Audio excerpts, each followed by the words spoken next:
finit par annoncer sa démission.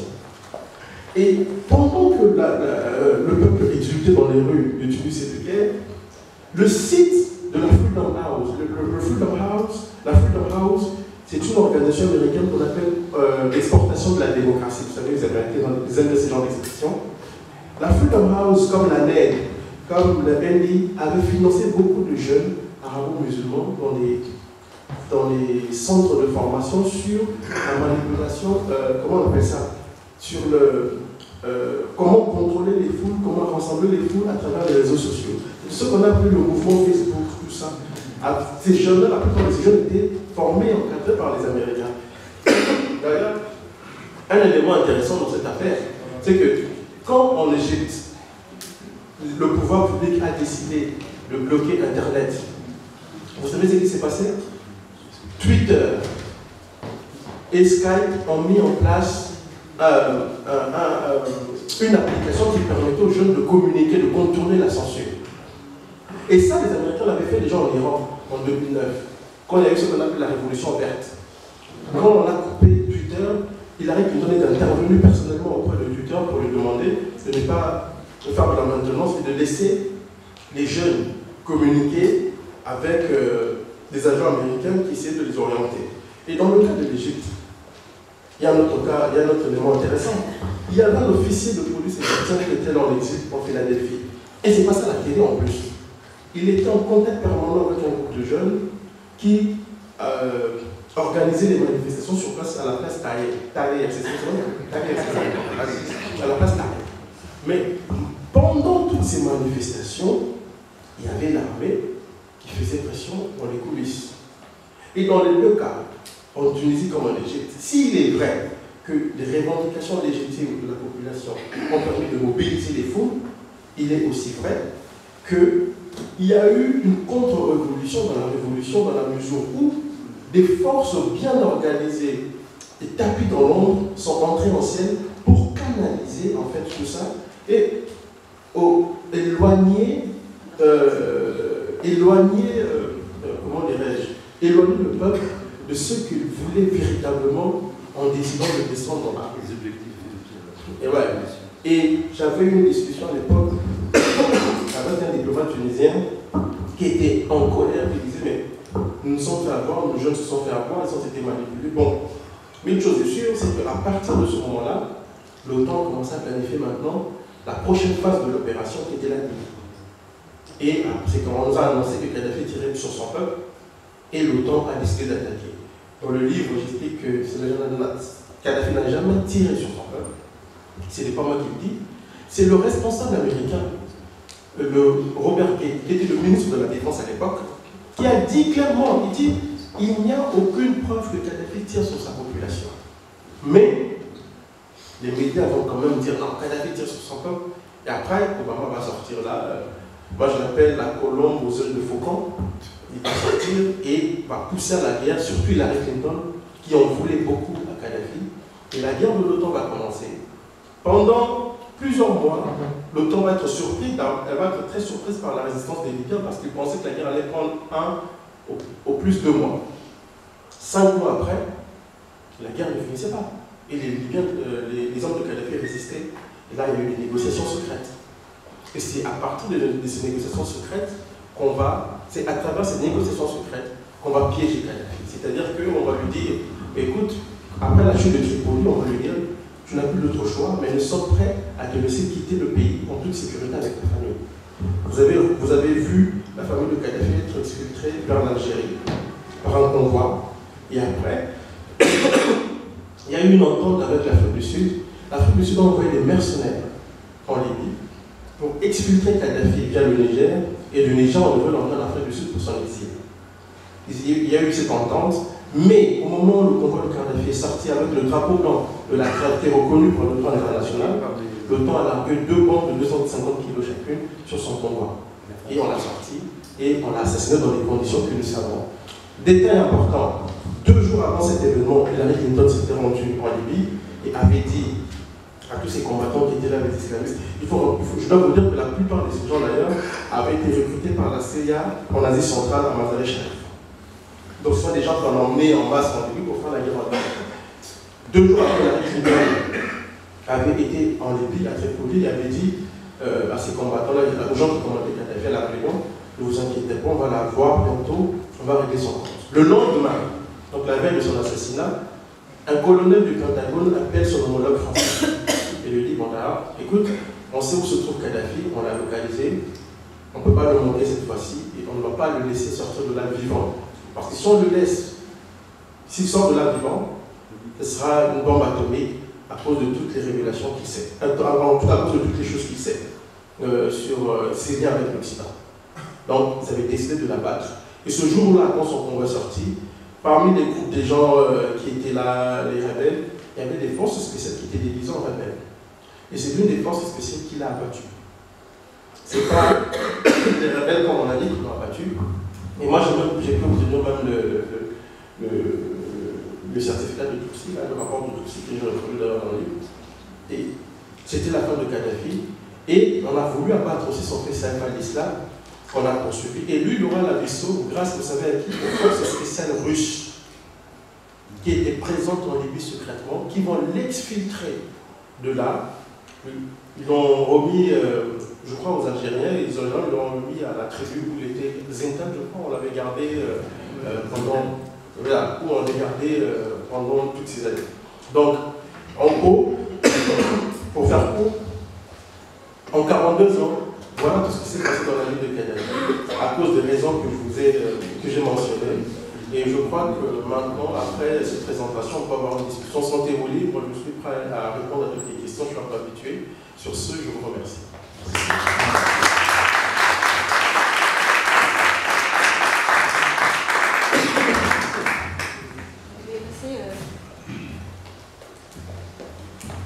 Allô? Voilà, vous avez...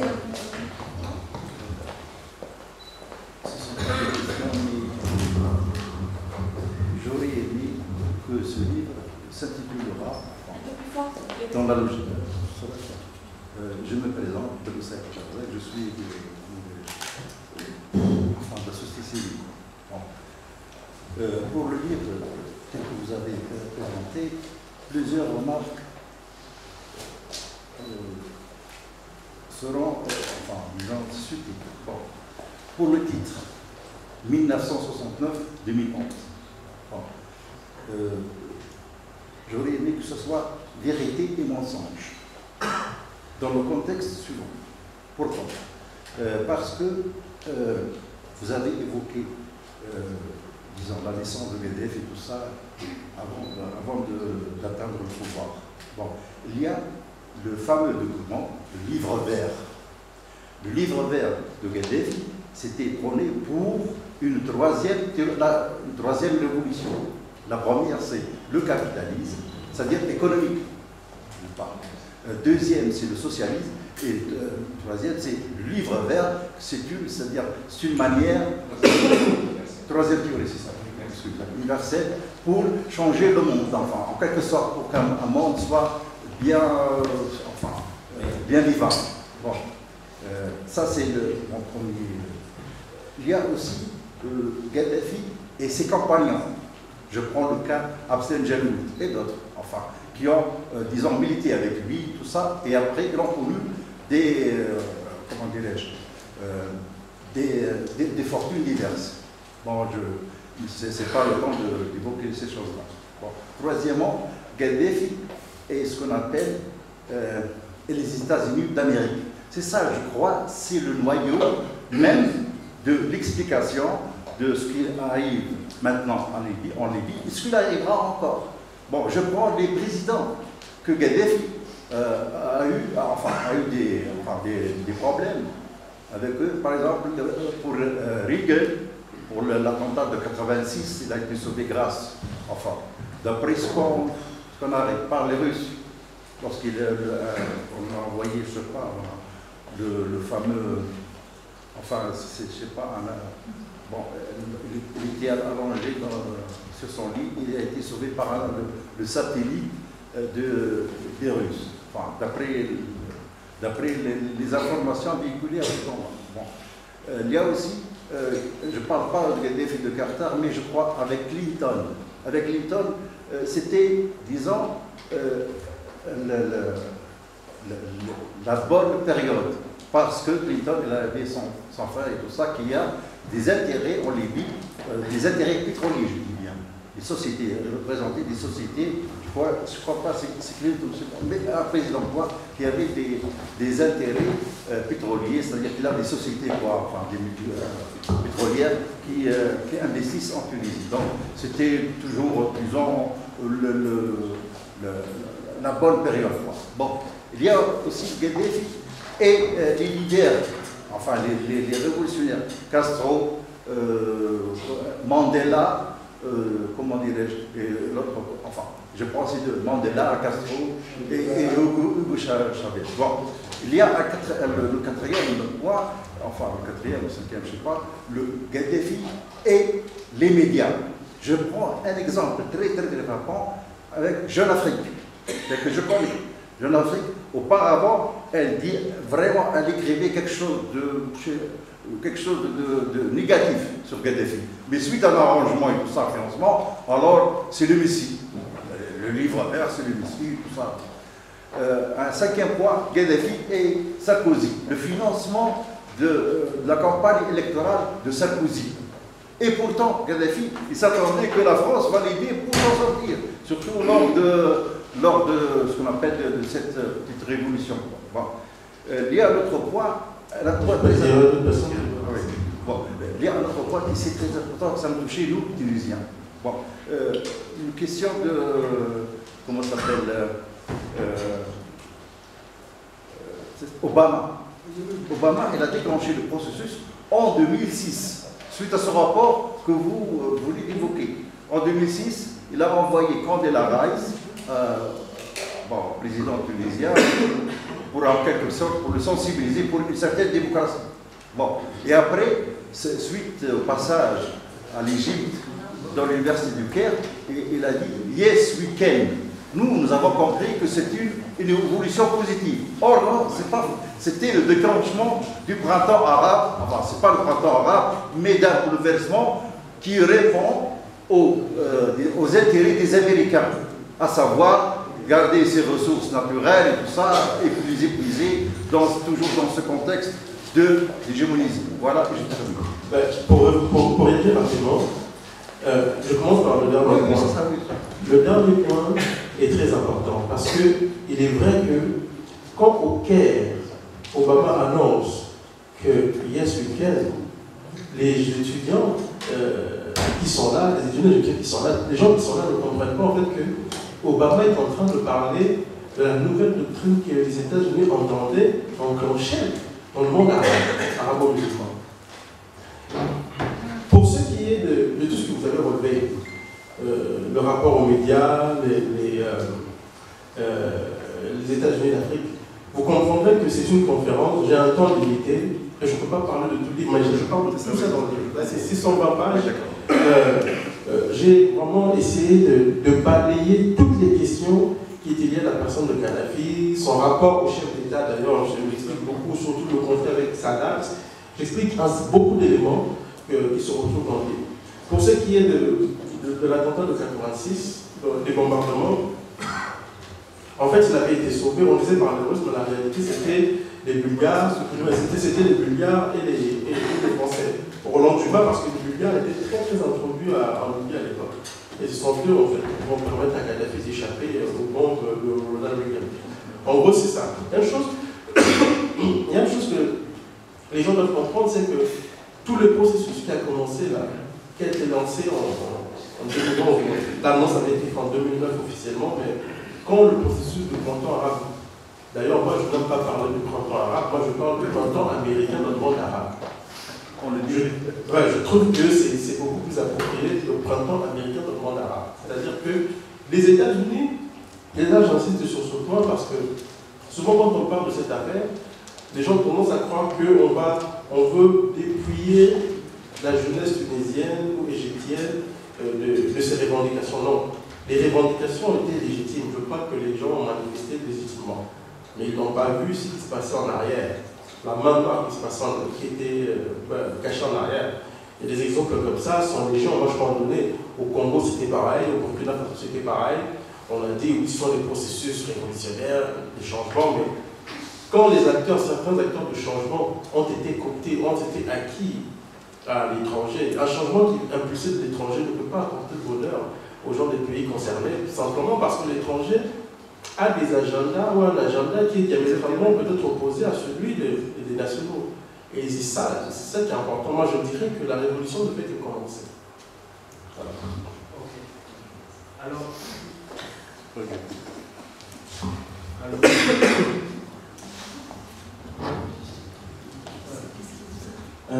Oui, donc tout simplement afin qu'il y ait une participation, je vous propose une seule question pour que ça aille plus vite, qu'il puisse répondre, et comme ça on va pouvoir avoir plusieurs questions. D'accord?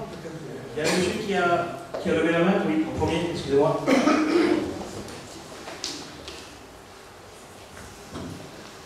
Merci, merci monsieur Legault.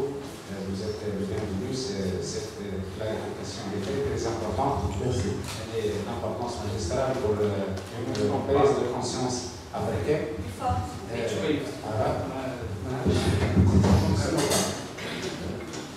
C'est bon? Voilà.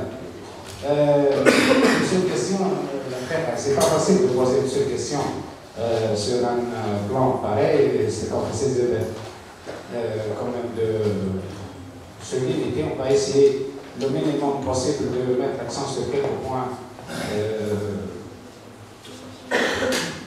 d'ordre primordial, tel que l'approche et la vision africaine du colonel Kadhafi, en foi de quoi il avait payé trop cher à travers un voyage très long, un voyage historique, qualifié le voyage de 4000 km. Un voyage qui s'inscrit dans le cadre d'une vision qui a changé le monde en fonction de rapport national avec Israël, avec le sionisme et les ambassades qui étaient fermées l'une après l'autre. Une mission religieuse en fonction d'une vision entre l'islam et la religion islamique qui, en foi de quoi le colonel a payé trop cher à travers une tendance et un mouvement rigoureux. Il y en a une approche sud-sud qui s'opposait forcément au NEDO, ce qu'on appelle le projet CETO, en foi de quoi il a déterminé et dégagé que tout le monde, surtout le monde du Sud, américain et africain, se base sur une base démographique différente de ce que les interprétations occidentaux nous a toujours communiqué. Donc ces facteurs sont déterminants, outre le facteur de pétrole, le projet de l'eau, le projet de l'eau potable, le projet de l'Union africaine et les sommets multiples, le rapport avec l'Occident sur le plan d'une vision qui était clarifiée lorsqu'il a déchiré la charte de l'ONU, basée sur des fondements différents et différés. Sur cette approche dans ce collègue a mis l'accent sur la troisième théorie universelle dite le livre vert, qui se veut une approche différente des deux régimes qui ont réuni sur le monde entier, le capitalisme d'État et le capitalisme sauvage de l'Occident impérialiste. On a voulu, en quelque sorte, que l'accent doit être mis pour ne pas s'incarner ou bien s'inscrire dans un cadre technique de faits et de conclusions, tout comme dans un film policier. La cause est complexe et le leader dirige une révolution universelle sur tous les plans humains, économiques, politiques, socioculturels. Donc c'était plus complexe. Merci pour votre intervention. Vous êtes le bienvenu, monsieur. Il y en a beaucoup de choses, donc je vais éviter pour vous. Merci. On va poursuivre par ordre, c'était le monsieur.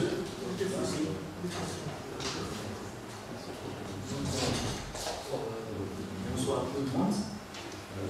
Souleymane, je suis malien, étudiant et chercheur. Donc, nous vous remercions pour cette brillante conférence et pour votre exposition. Ma question, c'est que le livre s'inscrit, ça c'est ma conception propre à moi, il y a toujours cette dualité entre l'impérialisme et c'est-à-dire la souveraineté.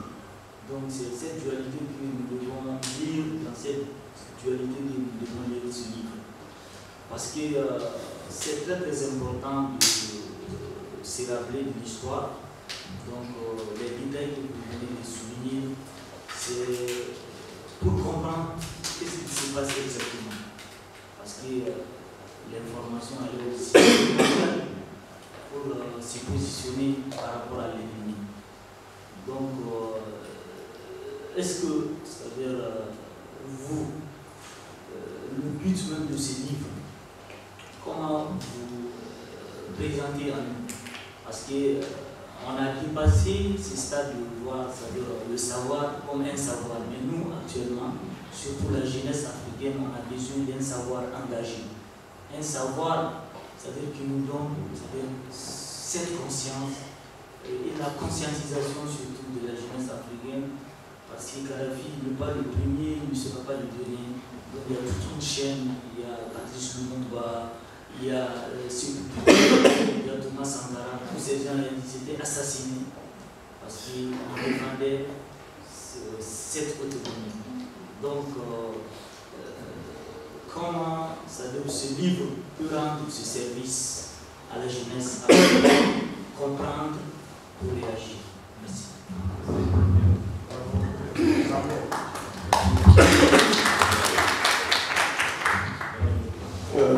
C'est une question, merci pour la question, elle est très intéressante.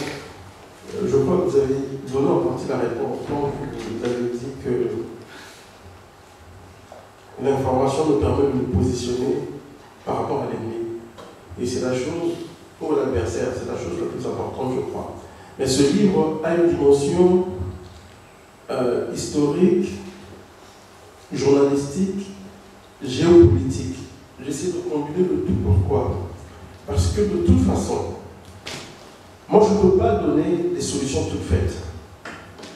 Par contre, je peux donner des clés de compréhension qui vont permettre à chaque événement de savoir se positionner. C'est ça qui est important.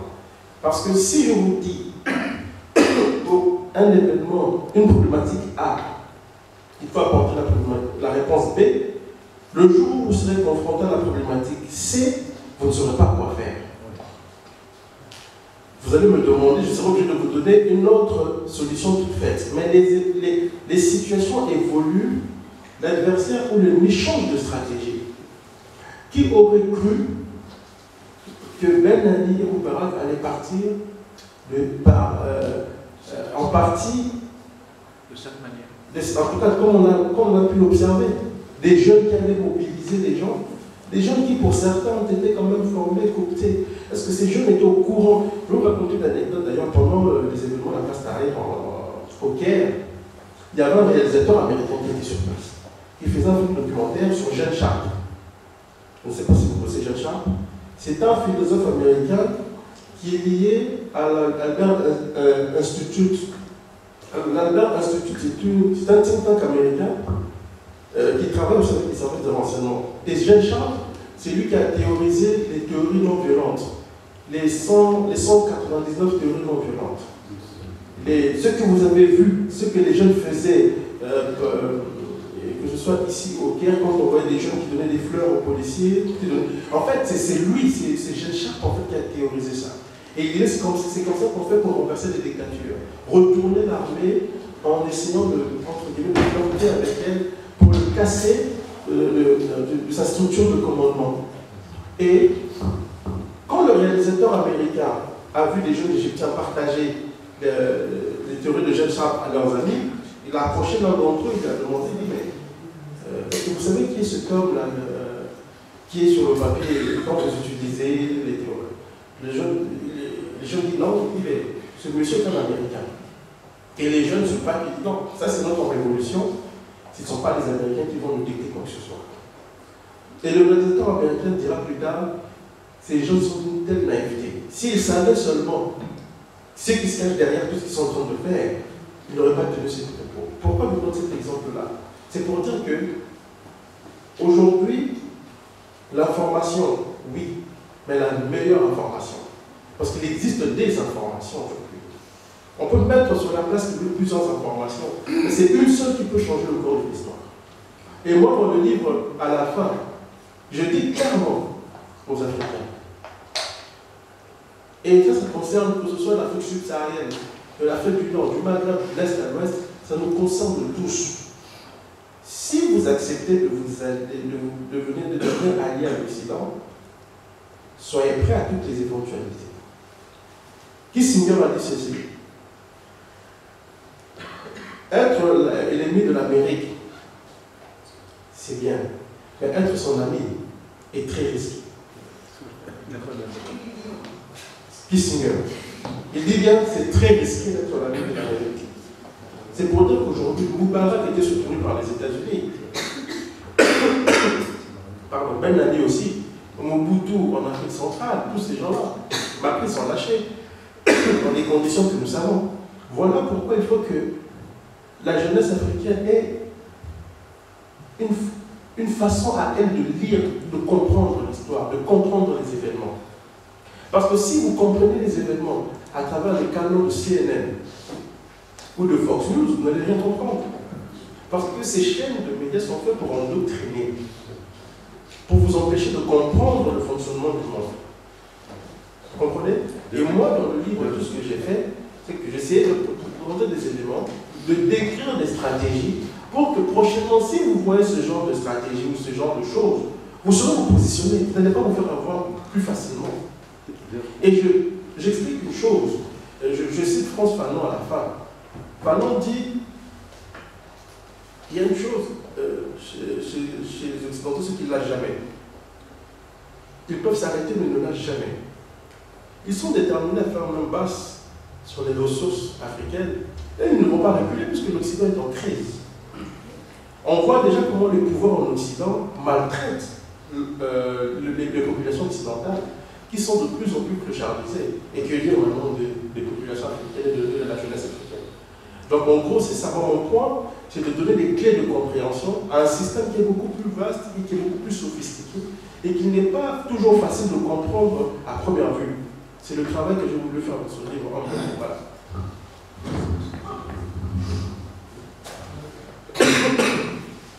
Bonsoir tout le monde. Merci de cette conférence géopolitique en Afrique. Tout le monde le sait bien qu'on a beaucoup diabolisé Kadhafi parce que c'est un tout petit pays avec des richesses colossales, avec des ressources pétrolières infinies. C'est donc en plus de ça, il y a d'autosuffisance alimentaire. Alors cette personne, il faut essayer de l'anéantir. Comment ça? Tout d'abord, comme vous avez évoqué au début de votre conférence, il a touché les intérêts américains au fond. Quand il a touché la hausse des prix du pétrole. Donc, tout le monde sait bien avec le roi Faisal, qu'est-ce qu'on a fait avec lui en 1973. Juste après lui, en 1976, quand il y avait cette menace pour l'Occident. L'Occident ne joue pas avec ses intérêts. Il n'a pas d'amis. Son ami, ce sont ses intérêts. Point à la ligne. Ni le socialisme, ni le livre vert, ni le livre noir. Tout ça, ils ne jouent pas pour lui. Les intérêts pétroliers. Moi, je vais acheter le pétrole à bas prix. Et maintenant, après le printemps arabe, entre guillemets, il faut repenser ce printemps arabe parce qu'il a été manipulé par l'Occident. Tout d'abord, l'Occident prend le pétrole, s'il le prend dans le passé avec 12 ou 14 $, maintenant il le prend gratuitement parce qu'il a déjà anéanti ces gens-là comme Kadhafi. Je termine avec cette remarque. pour les chefs d'État de temps arabe, l'Occident a trouvé une issue